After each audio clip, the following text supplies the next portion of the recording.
अमेरिकी राष्ट्रपति Donald Trump ने बहुत बड़ा फैसला लिया है। अमेरिका ने इजरायल के कहने से ईरान पर एक मिनी ट्रक के बराबर का बम गिराया है, जिसका वजन 1300 किलोग्राम है। इस हमले के बाद ईरान की दशकों की मेहनत और पैसा सब बर्बाद हो गया है। लेकिन अब सवाल ये कि इजरायल तो ईरान पर हमले कर ही रहा था, फिर अमेरिका को हमले की क्या ज़रूरत पड़ी और अमेरिका ने ऐसा कौन सा बम गिराया है जिससे ईरान में तबाही मची है।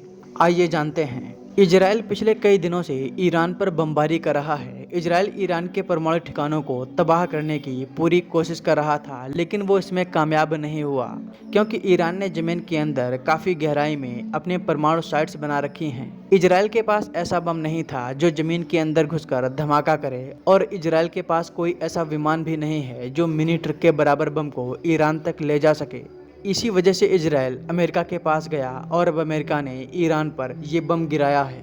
अमेरिका ने जिस बम का इस्तेमाल किया है उसका नाम है बंकर बस्टर बम। अमेरिका बहुत रेयर इस बम का इस्तेमाल करता है। ये बहुत महंगा है, जिसकी वजह से बताया जा रहा है कि अभी इसके सिर्फ 20 यूनिट बने हैं। अमेरिका में कई जानकार कहते हैं कि एक परमाणु बम बनाना आसान है, लेकिन ये बम बनाना बहुत कठिन है। अमेरिका ने अपने B-2 स्प्लिट बॉम्बर से इस बम को ईरान के परमाणु साइट्स पर गिराया है, क्योंकि किसी साधारण विमान से इस भारी भरकम बम को ले जाना लगभग असंभव है।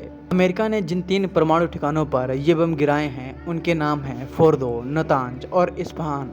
इन तीनों परमाणु साइटों पर ईरान दशकों से काम कर रहा था और पानी की तरह पैसा बहा रहा था जिससे वो परमाणु बम बना सके, लेकिन अब अमेरिका ने ईरान को कई साल पीछे ढकेल दिया है। हालांकि अब देखना ये होगा कि अमेरिका के इस हमले के बाद ईरान किस तरह से जवाब देता है, लेकिन मुझे लगता है कि अब ईरान के पास कुछ भी नहीं बचा। ईरान की परमाणु साइट, इनका एयर डिफेंस सिस्टम सब बर्बाद हो चुका है। इसके बावजूद भी अगर ईरान अमेरिका और इजरायल से भिड़ता है तो तबाही बहुत भीषण होगी।